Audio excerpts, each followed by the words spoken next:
perjanjian Hudaybiyah. Jadi kalau sebelum ni cerita tentang Allah yang berkuasa,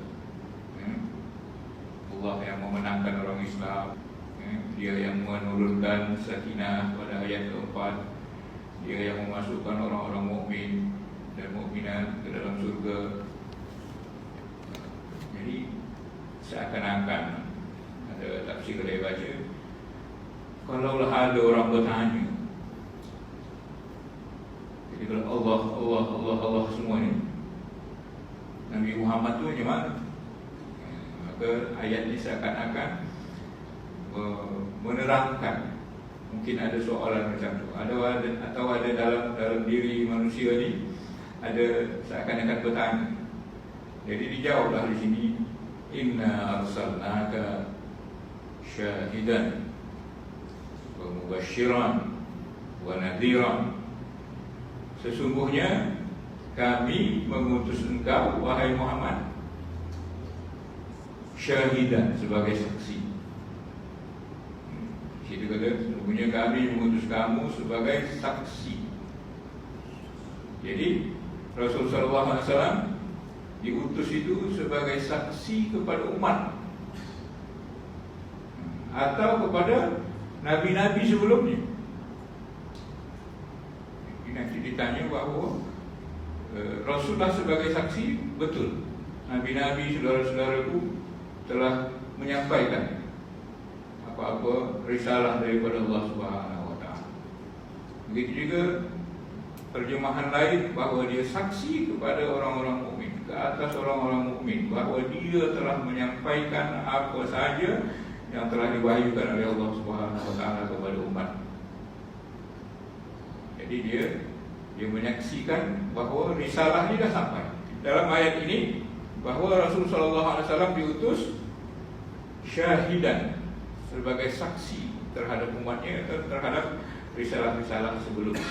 Yang kedua, Rasulullah SAW itu misi dia adalah mubashir, membawa berita gembira kepada orang-orang beriman.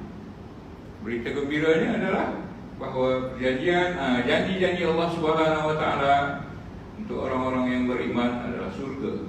Itu berita gembira lah tu, janji pahala, janji kebaikan, janji ketenangan yang sebelum ni. Maka semuanya itu adalah sebagai mubashir. Rasulullah tu memberi khabar gembira. Kemudian sebaliknya bahawa naziran, Rasulullah SAW itu sebagai nazir. Jadi tuan-tuan, dalam ayat ni tiga misi atau fungsi daripada Nabi SAW. Dia diutus sebagai syahid, sebagai mubashir dan sebagai nazir. Ada dalam surah Al-Ahzab 45 dan 46 serupa dengan ayat ini juga, tapi ada tambahan.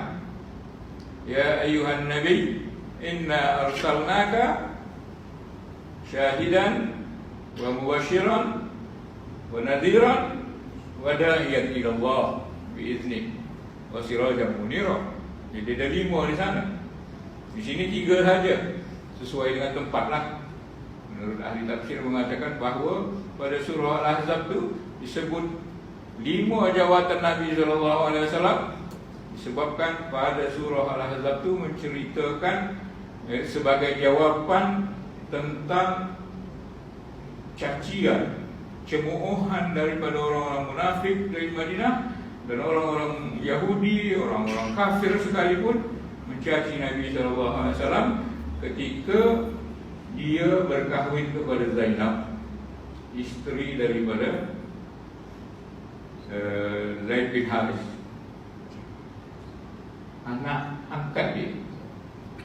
Jadi dalam agama Islam ni, perkahwinan Nabi SAW kepada Zainab itu, dia adalah satu pembatalan hukum anak angkat. Dulu anak angkat itu macam anak sendiri. Jadi kalau isteri anak angkat itu tak boleh dikahwini oleh bapanya, so, menantu kan. Jadi untuk membatalkan sistem itu, maka Rasulullah SAW kahwin pada isteri anak angkatnya.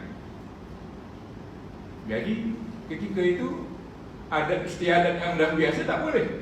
Maka nak membatalkan tu, terjadilah perkawinan ini. Maka orang-orang yang lama, orang yang terbiasa dengan adat-adat lapuk ni marahlah, mencaci kan. Jadi kes itu adalah pembatalan. Jadi dia punya serangan hebat.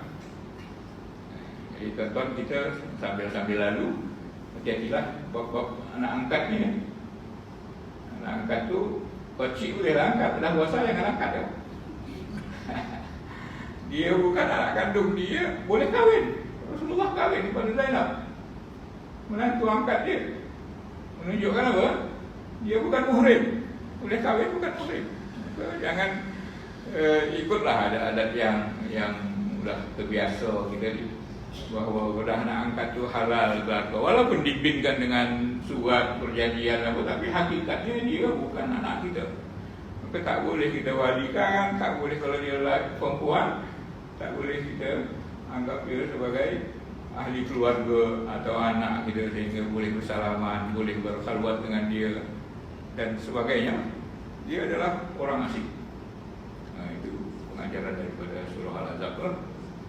Jadi sempena dengan kuatnya tekanan, cemoohan, ejekan daripada masyarakat pada masa itu, maka disebutlah fungsi Rasulullah SAW itu ada 5 perkara: syahid, mubashir, nadhir, pendakwah ilallah dengan izin Allah, kemudian siraj, penerang. Pada ayat ini dia tak begitu banyak, dia 3 saja, sesuai dengan situasinya. Sebab pada masa itu ayat ini sekedar menerangkan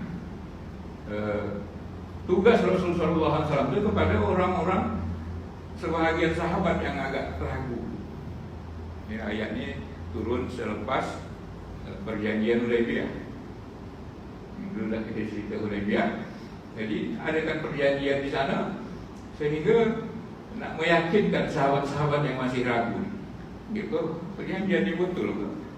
Sebab kita dalam keadaan macam ini disuruh diterima perjanjian-perjanjian yang berat sebelah. Bagaimana dah dibaca dulu. Maka sekedar ini sahajalah tugasnya, maka dia tidak terlalu banyak. Tapi macam mana pun Rasulullah SAW itu, sebagaimana ayat yang tadi lah, ayat surah Al-Ahzab itu, dia syahid, dia mubashir, dia nazir, dia da'i, penyeru kepada Allah Subhanahu wa Ta'ala, dan dia sebagai pelita kehidupan ini, dunia dan akhirat. Jadi 3 perkara saja di sini. Inna arsalnaka syahidan wa mubashiran wa nadhira. Untuk apa Rasulullah SAW ini? Atau apa tindakan kita? Atau apa arahan Allah Subhanahu wa Ta'ala kepada kita? Kalau Rasul itu jawatan dia adalah syahid, mubashir dan nadhir, maka litu'minu billah wa rasulih. Gunanya supaya engkau, wahai umat, atau setengah ahli tafsir, supaya engkau ya Muhammad bersama umat engkau. Sebahagian ahli tafsir kata litu'minu, supaya orang-orang beriman, supaya kamu beriman kepada Allah dan Rasul. Jadi kalau dah Rasul SAW diutus sebagai syahid, sebagai mubashir, sebagai nadhir, pemberi gembira, pemberi kabar takut, ancaman neraka, dosa dan sebagainya, maka berimanlah kamu kepada Allah, berimanlah kamu kepada Rasul. Nah, itu arahan selepas kita mengetahui bahawa tugas Rasulullah SAW itu macam ni, yang 3 perkara tadi. Litu'minu billah wa rasulih, supaya kamu boleh beriman, tambah kuat keimanan kamu dengan Allah dan Rasul. Maka ikutilah arahan Rasulullah, ikutilah arahan Allah Subhanahu wa Ta'ala dan Rasul. Apa saja arahan Rasulullah itu sama dengan arahan daripada Allah Subhanahu wa Ta'ala, termasuk dalam ikuti perjanjian. Jangan bantah. Sebab berat ya, pada masa itu memang berat. Perjanjian itu buat sebelah. Ya, di antaranya yang buat sebelah sangat tu orang-orang Makkah yang dah duduk di Madinah suruh balik ke Makkah. Adapun orang-orang yang dah beriman di Makkah tak boleh balik ke Madinah. Tengok, dia buat sebelah. Maka sahabat-sahabat keberatan, di antaranya Umar radhiyallahu anhu sendiri agak berat nak menerima perjanjian. Tapi bila dah turun ayat ini menjelaskan dia adalah syahid, mubashir dan nazir, maka kamu berimanlah dengan Rasulullah SAW. Dan beriman dengan Rasul itu samalah dengan beriman kepada Allah Subhanahu wa ta'ala. Atii'ullaha wa atii'ur Rasul. Wa tu'azziruhu, hendaklah kamu menguatkannya. Menguatkannya, maknanya menolonglah. Ya, jadi kita sebagai orang yang dah tahu fungsi atau tugas-tugas Rasulullah SAW tadi, kita mesti sampai beriman dengan Allah, beriman dengan Rasul, ada lagi tugas-tugas kita. Tu'azziruhu, iaitu dengan kamu, dengan cara kamu menolong. Tolong agama Allah, tolong Allah Subhanahu wa ta'ala. In tansurullah yansurkum. Bila kamu tolong Allah, Allah akan tolong kamu. Jadi kita mesti tolong. Allah Subhanahu wa ta'ala kuat, maha perkasa, maha hebat, tak perlu pertolongan kita. Cuma saja untuk menunjukkan kita itu beriman, kita mesti tolong agama ni, ya, supaya kita mendapat rahmat daripada Allah Subhanahu wa ta'ala. Fungsi dia atau kegunaan dia kita menolong agama Allah ni adalah untuk menyebarkan agama ni supaya kita dapat rahmat, supaya kita hidup dengan baik di dunia ini. Di akhirat itu satu hal. Jadi kalau agama kita ni tidak ditolong, tidak diamalkan, maka kita rendah. Ya, kita ni kalau tak ditolong oleh Allah Subhanahu wa ta'ala, kita ni tak ke mana. Orang kafir, orang yang bukan Islam, dengan kehebatan ekonomi, dengan kehebatan alat-alat perang mereka, itu nak kita harap. Kita ni tak ada perang ekonomi, tak ke mana. Jadi bila kita nak handalkan tulang empat kerat ni, memang kita tak ke mana. Jadi apa yang kita handalkan? Allah. Jadi kalau nak ditolong Allah, tolonglah agama. Macam mana menolong agama ni? Amalkanlah dia.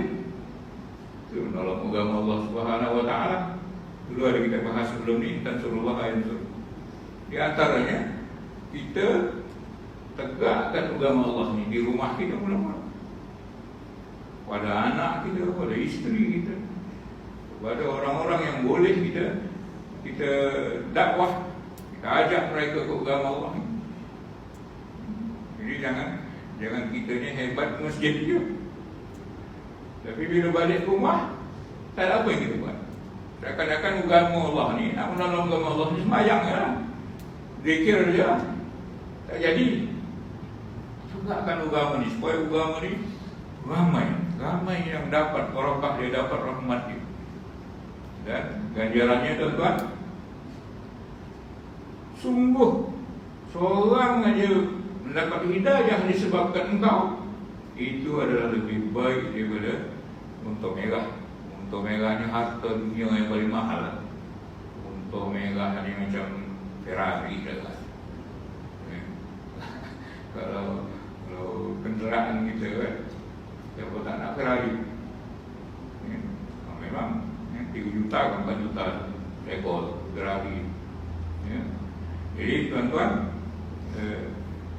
kita ni nak ditolong oleh Allah Subhanahu wa ta'ala, cara dia dengan terapkan agama. Jangan agama ni jadi asing.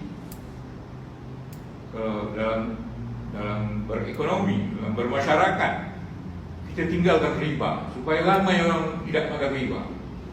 Jadi yang makan riba tu terpencil lah, sedikit lah, asing lah dia. Kalau sekarang ni kan terbalik, ramai orang makan riba, yang tak makan riba ni pula terasing. Jadi bila dah terasing kebenaran itu, seakan-akan dia batil. Yang riba ni kerana ramai orang mengamalkan, seakan-akan itulah yang hak. Itulah perniagaan yang sebetulnya. Bila kita niaga tak makan riba ni, miskinlah, susah. Jadi itu balik. Jadi kita tegakkan kebenaran tu supaya yang batil tu terpencil. Kita tengoklah keadaan kita sendiri. Kita ni terpencil ke kita yang menguasai? Kita ni silapnya macam itulah kadang-kadang. Kalau orang caci kita, caci apa ni, ketuanan di tanah Melayu ni, kita marah orang, ramai orang marah, singgung sedikit masalah agama, orang melenting semua. Tapi yang melenting itu kadang masjid pun tidak kan. Tapi bila bab caci memang orang ramai marah. Tapi masjid macam tu juga lah. Yang kita yang dah tua-tua ni, orang muda tak akan ada. Jadi macam mana nampak kita agama, masjid pun kosong je.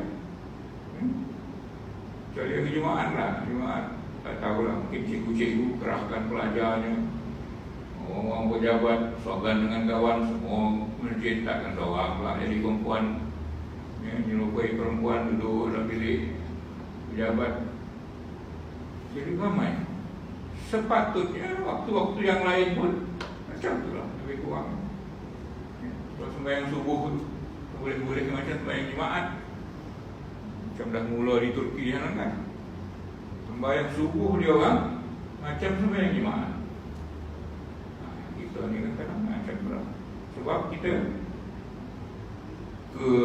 kebaikan itu terpencil, dibantai oleh kebatilan. Itu anziru.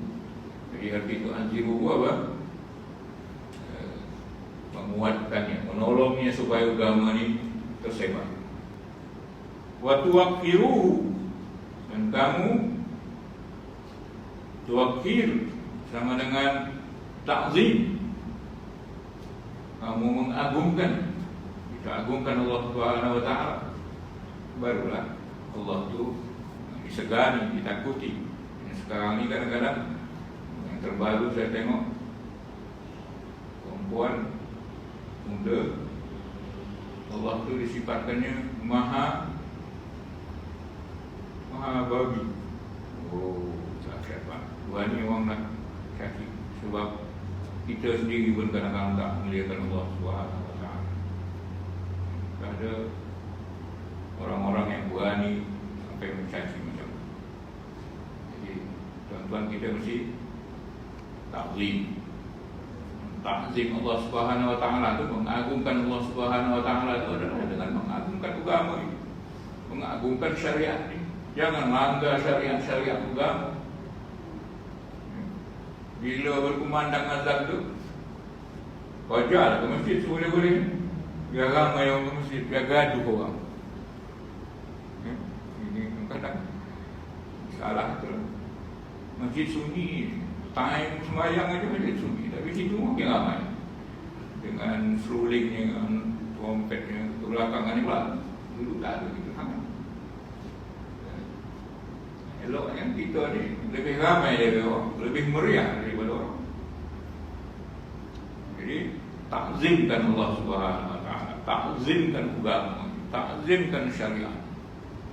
Ramai kita menghidupkan syiar-syiar. Kita ni kan ada syiarnya, ada syiar, tapi setahun sekali lah tampil berselawat.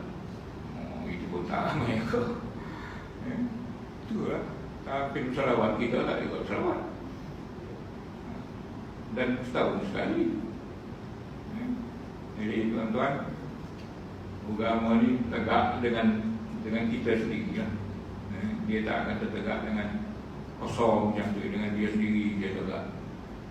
Jadi tanggungjawablah kita, tanggungjawab kita supaya agama ini, kita tolong Allah Ta'ala, menolong syariat ini berjalan, dan kita agungkan Allah Subhanahu Wa Ta'ala dengan cara mengagungkan, memuliakan, melaksanakan segala perintah Allah Subhanahu Wa Ta'ala. Abdullah bin Abbas, kita baca muka surat 393.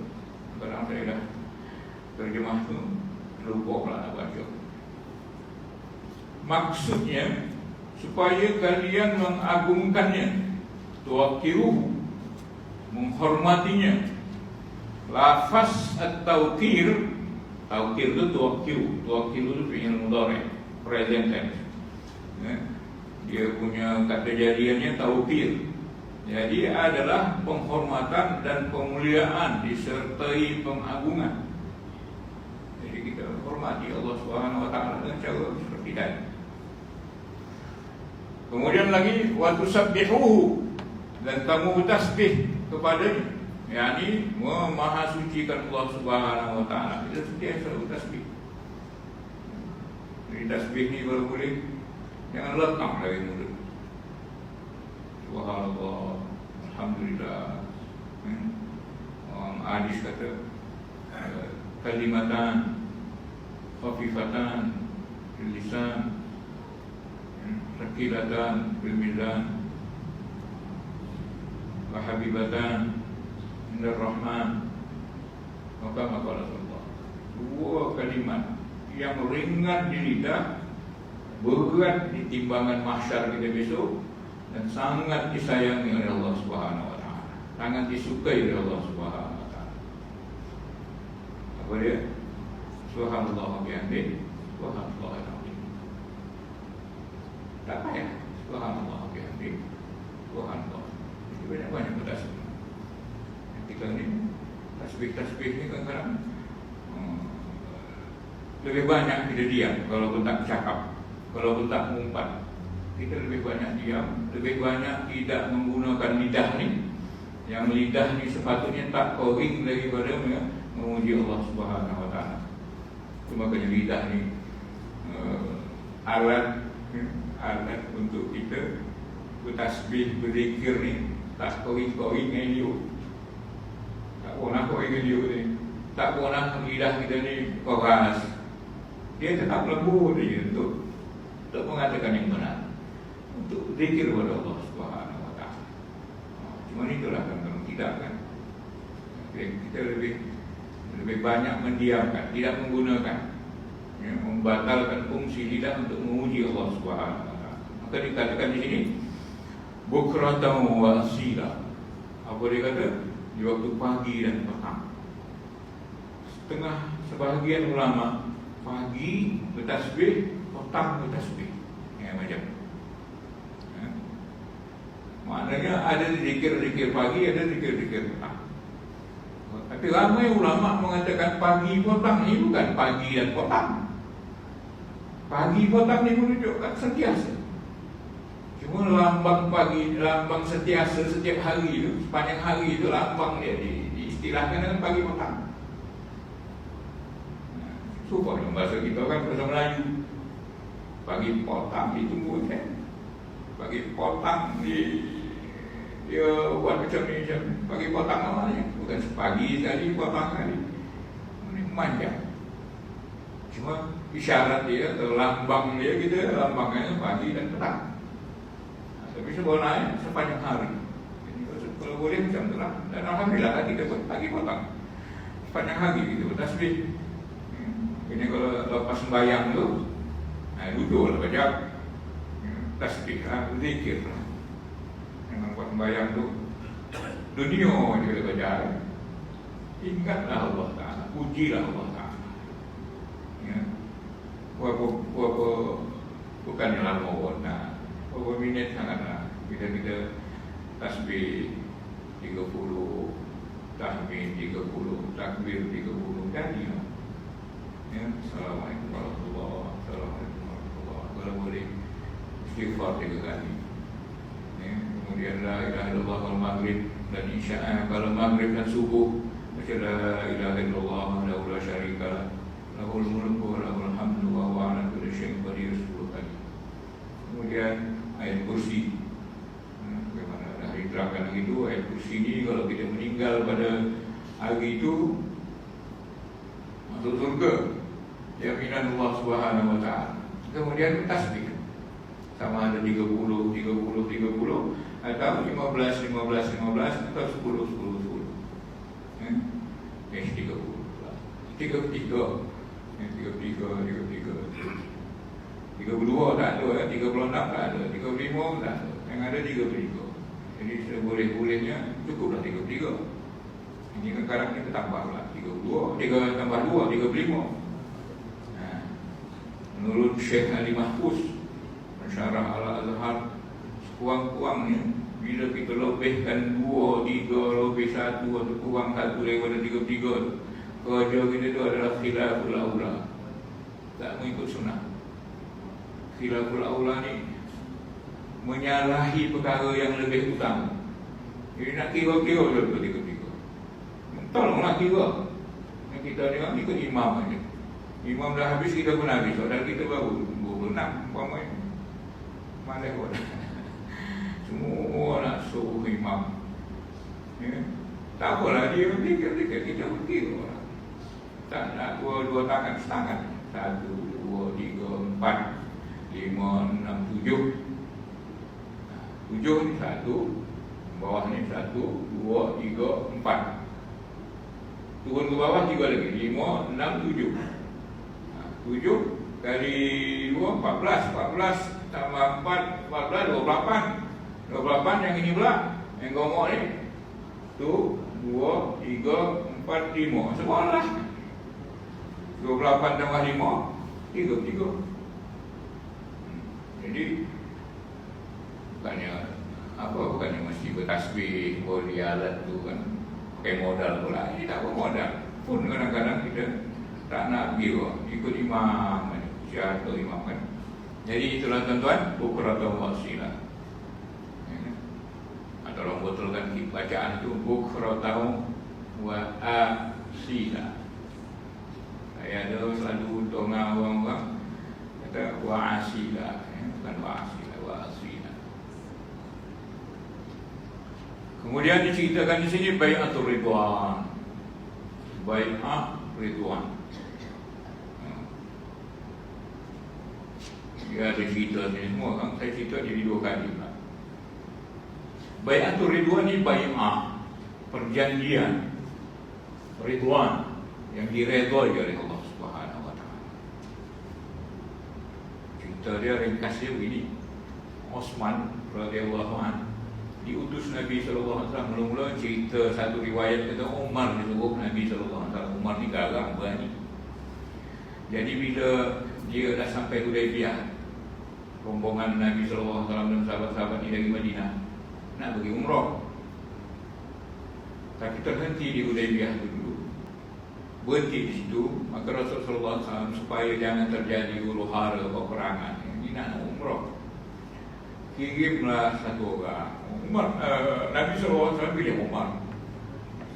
Umar ni dia kata aku bukan takut, tapi takut terjadi macam-macam. Aku besok bila ke Makkah, suku-suku Arab tu dah tak ada yang berani menjamin aku. Takkan orang lain nak jamin aku. Arab ni macam tu. Dia ada puak-puak yang dikenal oleh orang-orang kafir Quraisy tu, yang bila dia bercakap orang lain dah. Jadi bila macam tu, suruhlah Osman. Osman ni ada puak-puak dia, suku sakat dia masih ada di Makkah tu, dan dia boleh menjamin Osman. Maka pendek cerita, pergilah Osman sebagai utusan nak menerangkan bahawa kedatangan Rasulullah sallallahu alaihi wasallam ni dengan sahabat-sahabatnya.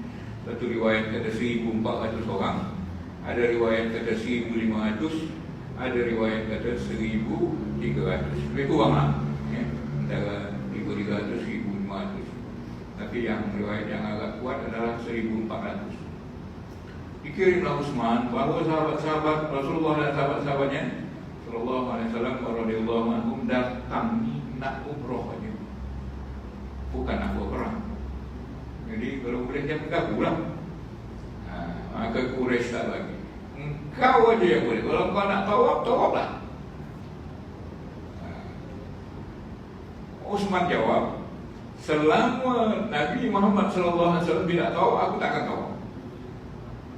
Jadi perbincangan itu agak tegang sikit. Ditahan orang tu Osman radhiyallahu anhu. 3 hari 3 malam tak balik. Maka dengarlah berita bahawa Osman sudah dibunuh oleh orang-orang kafir Quraisy. Maka sebahagian riwayat kata Rasulullah panggil orang bai'ah. Sebahagian riwayat kata Umar yang mengusulkan bai'ah, al-bai'ah. Kita janji pada Rasulullah SAW. Maka terjadilah semua sahabat-sahabat berbai'ah pada Nabi SAW. Cuma bai'ahnya tak salam lah. Buat ramai kan 1,400 salam nak. Macam mana nak apa itu kan. Jadi Umar bawa tangan sahabat-sahabat, tangan Rasulullah SAW di atas. Maka bai'ah bahawa mereka tidak akan membiarkan Nabi SAW dan mereka mereka bersiap untuk mati membela Nabi SAW. Terjadilah bai'ah. Yang bai'ah itu digelar dengan bai'ah Ridwan. Mengapa dikatakan Ridwan? Sebab Allah redha pada bai'ah. Itulah ayatnya. Selanjutnya Allah SWT berfirman, sebagai bentuk penghormatan dan pengagungan dan pemuliaan tadi, tu'aziru wa tuwaqiruhu, maka sebagai pengagungan kepada Allah SWT, maka diagungkanlah Nabi Muhammad ini, tolonglah dia, tolonglah agama ini, begitu. Maka turun ayat, innal ladzina yubayyi'unaka innama yubayyi'una Allah. Innal ladzina, sesungguhnya orang-orang yang yubayyi'unaka, telah yang membai'ah engkau. Tuan, ayat ini yubayyi'u. Yubayyi'u ni present tense, sedangkan ayat ini turun selepas terjadi bai'ah. Ini dah lama dah balik ke Madinah. Sebagai riwayat itu dah balik ke Madinah. Tapi mengapa pakai sedang? Ini suatu cara atau dalam balaghah ni, dalam sastra ni, menghadirkan yang dah lepas. Jadi bahasa Arab tu macam tu. Ada nak menganggap satu besar, hebat, maka cerita yang lama tu jadikan present tense, sedang. Atau sebaliknya, kadang-kadang ada perbuatan tu belum terjadi, tapi dia lafazkan atau disebut dengan lafaz yang sudah past tense, yang sudah lalu. Menunjukkan apa? Menunjukkan pasti, menunjukkan kekuatan, menunjukkan positif, pasti sangat. Macam ni lah, macam kalau kau majlis solat, Qamat tu telah berdiri, sembahyang belum lagi berdiri. Menunjukkan apa? Dekat sudah pasti lah sembahyang. Kemudian begitu juga ayat beruduk, idza qumtum ila shalah, bila kamu nak berdiri sembahyang. Idza qumtum, apabila kamu telah berdiri sembahyang. Waksilu wujuhakum, maka basuhlah muka kamu, beruduklah kamu. Takkan dah berdiri sembahyang baru beruduk.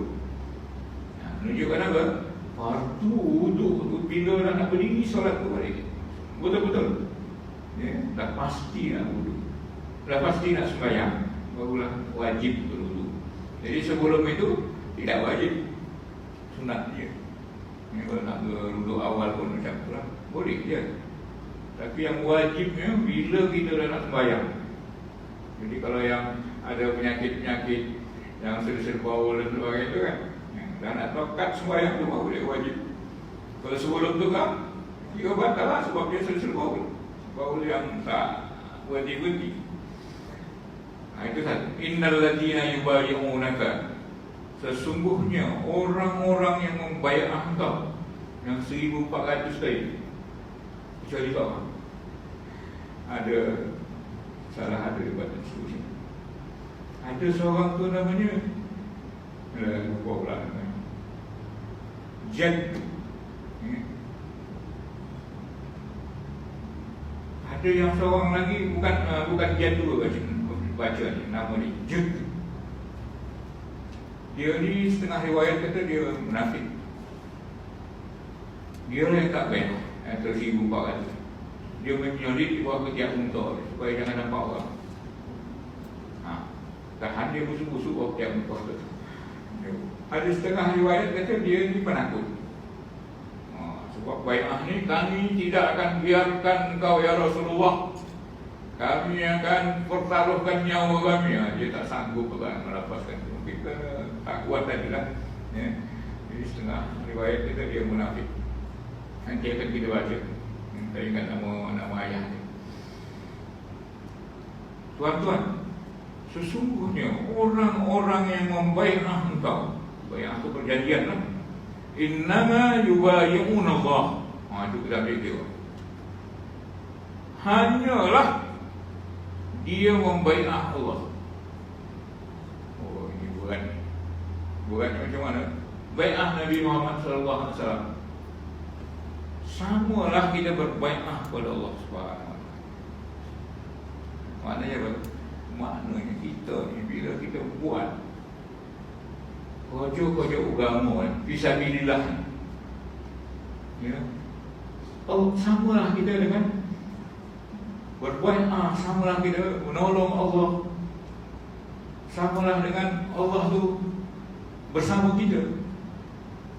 Makanya tak heran bila kita dah puasa, bila kita dah sembahyang, bila kita tasbih, tahajud, macam mana? Ayat seterusnya, yadullah fawqa aydihim, tangan Allah di atas tangan mereka. Tangan ni barakah. Macam itulah bahagian ahli tafsir kata barakah. Ada yadullah ni pandang itu nantilah dibincangkan. Yadullah ni tangan Allah, tapi tangan bukan macam ni, ya. Tangan yang layak sama Allah Subhanahu wa taala. Ada dua mazhab salaf dan mazhab khalaf. Jadi maknanya bila kita bai'ah Allah, salaman, kalau sama Rasulullah salaman, maka yadullah fawqa aydihim, tangan Allah di atas tangan mereka. Maknanya barakah, redha Allah. Jadi maknanya bila kita buat kerja-kerja agama, Allah campur, Allah bagi barakah, Allah bagi rahmat. Macam kita harap.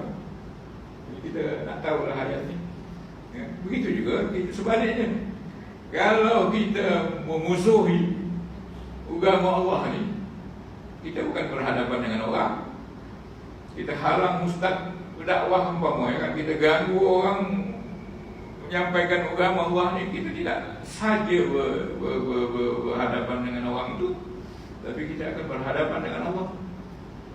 Kita berhadapan dengan azab Allah. Jadi sebaliknya, kalau kita jalankan agama ni, maka kita bukan saja dengan menghidupkan agama ni saja macam tu, tapi Allah turun tangan, yadullah fawqa aydihim. Allah akan bai'ah kita. Serupalah bila kita tolong orang, Allah tolong kita.